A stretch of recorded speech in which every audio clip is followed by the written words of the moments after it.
Es una gran alegría para mí, aunque seamos pocos, poder estar celebrando el Día de la Filosofía.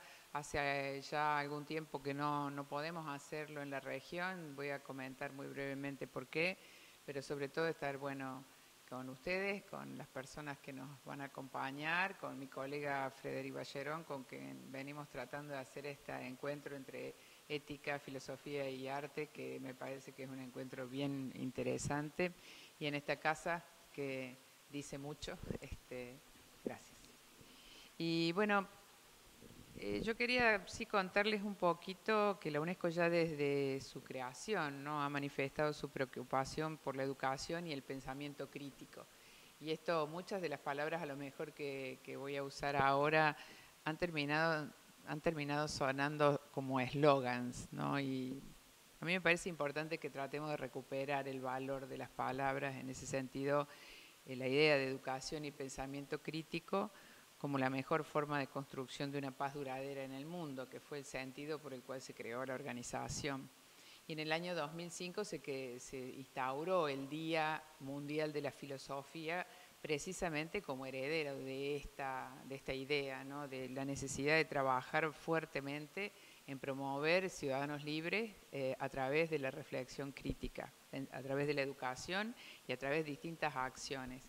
Y en ese mismo año del 2005 se propusieron 3 pilares fundamentales para el desarrollo de la filosofía en el mundo. Uno fue la promoción del diálogo filosófico ante los problemas de la humanidad. Voy a comentar algo de eso, lo que hemos hecho. La enseñanza de la filosofía es el segundo. Y el tercer pilar era la promoción de las investigaciones y el pensamiento filosófico. Y desde entonces hemos sido de alguna manera protagonistas de varias actividades en la región. Una fue una publicación que lamentablemente no se hizo en español, pero que tuvo, digamos, creo, un gran impacto a nivel global, porque fue el resultado de una encuesta mundial sobre la educación de la filosofía a distintos niveles, y el nombre del libro es El estudio de la filosofía, una escuela para la libertad, y está accesible, es decir, ustedes pueden verlo. Y ahí se hace un análisis exhaustivo de las vías para promover más y mejor enseñanza de la filosofía a distintos niveles, desde la infancia y hasta la vida adulta. En el año 2009 hicimos un encuentro en República Dominicana con distintos filósofos de la región y un encuentro con quienes están a cargo de la enseñanza de la filosofía, representantes de los ministerios de educación de toda la región. Les vamos a entregar un producto de esa reunión en la que ya se manifestaba una preocupación seria por cómo la filosofía va desapareciendo de las estructuras curriculares en la enseñanza, tanto de las escuelas como de las universidades. Y en el año 2011 hicimos creo que nuestro último encuentro regional. Tuvo lugar el llamado diálogo filosófico entre África y las Américas. Eso lo hicimos en Purdue University y logramos llevar, por supuesto había muchos filósofos africanos, norteamericanos, y estuvo Ricardo Maliandi de Argentina, Picotti, la doctora Picotti, y también estuvo Enrique Dussel, entre otros filósofos de nuestra América Latina, de alguna manera poniendo en diálogo a los filósofos sobre el tema africano como un ejemplo de lo que era importante en ese momento para nosotros. Fue un encuentro muy grande, aunque fue muy poca gente. Éramos, digamos, creo que la mayoría de los que estaban eran los propios disertantes. Pero bueno, hicimos un poco esto, ¿no? Y después, como saben, UNESCO fue, de alguna manera, sufrió el embate del retiro de fondos de parte de Estados Unidos, Israel y otros países, por lo cual no pudimos seguir haciendo estos diálogos interregionales, pero hemos tratado de mantener un día mundial de la filosofía importante. Este año se los mandé a todos, la Noche de la Filosofía en París, y pequeños encuentros en donde podemos hacerlos. Y en algún sentido yo quería dejarles estas 2 inquietudes, que creo que es la base de nuestro programa, 2 preguntas creo que provocan la celebración hoy, con este título que acordamos un poco con algunas colegas que me ayudaron. Yo no soy filósofa, y con Frederic, sobre el diálogo y sobre la educación. esos dos términos, digamos, ¿no? Y en primer lugar, la primera pregunta que me planteaba era sobre qué deberíamos dialogar en filosofía y por qué proponíamos este tema de ética, filosofía política y diálogo intercultural, de lo que Frederic ya hizo alusión. Y en este sentido yo quisiera recordar las conclusiones de la Comisión Internacional para la Educación para el siglo XX, sobre la educación para el siglo XXI, que emitió un documento que ustedes deben recordar que dirigió Jacques Delors en el año 96 y que produjo un documento precioso que se llama La educación encierra un tesoro. Está en todo accesible, ¿no? Y el documento comienza con una especie de diagnóstico situacional del fin del siglo XX y dice, bueno, cuáles son en realidad los grandes desencantos por los cuales, a partir de los cuales habría que pensar la educación para el siglo XXI. Y él dice que, bueno, uno de los desencantos es el progreso, la idea de que el progreso, todo el siglo XX le puso todo al progreso y lo que veíamos al fin del siglo XX era que el progreso nos dejaba con un mundo extremadamente inequitativo, desigual, con grandes franjas de pobreza y como si eso fuese poco, había marcado un impacto muy deteriorante sobre el medio ambiente, es decir, no solo sobre cómo vivimos, sino en qué ambiente. Esa era una preocupación o digamos, un desencanto.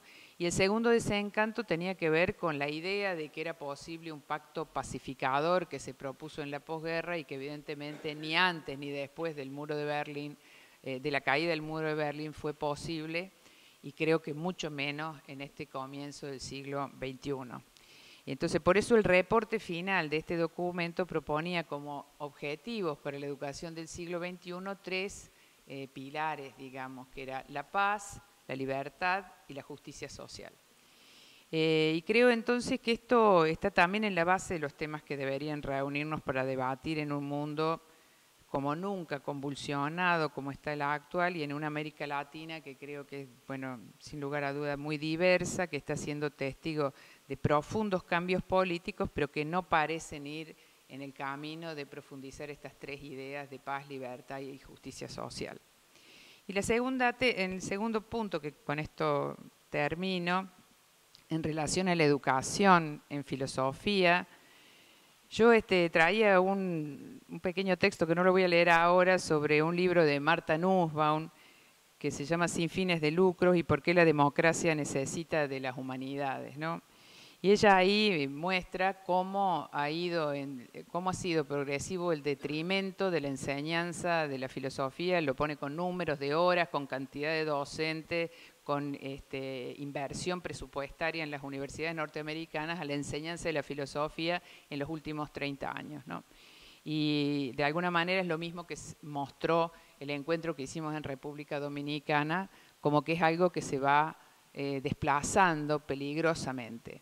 Y lo que dice Nussbaum es que, y esto sí me parece interesante, que durante muchos siglos la filosofía fue un lugar en algún sentido, digamos, temerario. Se temía de los filósofos porque generaban movimiento, inquietud, porque preguntaban y porque... Entonces, de alguna manera, la filosofía era peligrosa. Ella dice, el pensamiento socrático era peligroso, ¿no? Y no hay duda de que ha sido así porque la mayor parte de los gobiernos autoritarios y las dictaduras lo primero que hicieron fue retirar la facultad de filosofía. De ahí salían personas pensantes que podrían de alguna manera desestabilizar el mundo que estaba bien ordenadito. Pero lo preocupante de este trabajo de Nussbaum, sin fines de lucro, es que el problema ahora no es que la filosofía sea peligrosa, sino que parece que es inútil. Y la verdad que esto es mucho peor que ser peligroso, ser inútil. Entonces, creo que de alguna manera también haber convocado tan poca gente me deja en ese lugar de ver qué es lo útil para el mundo de hoy. Y yo, más que nunca, me parece que se actualiza, ¿no?, la necesidad de reunirnos a dialogar, a generar espacios para el pensamiento libre y tolerante, para confrontar ideas. Y también invitar, hablaba ayer con Cristina, a los que no vinieron por alguna razón particular o por prejuicios a que la próxima vez vengan a hablar sobre eso precisamente que creen que está mal.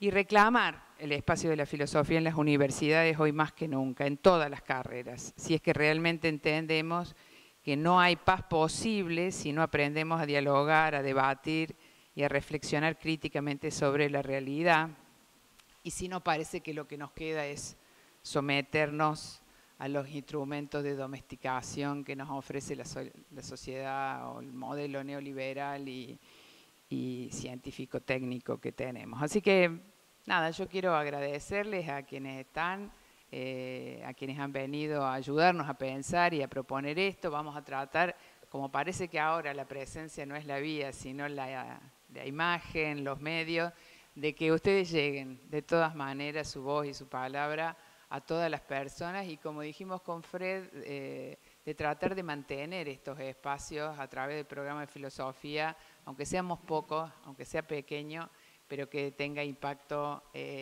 Tenemos que colgarlo en Facebook, porque parece que ese es el lugar. Muchas gracias a ustedes por haber venido hasta acá y acompañarnos.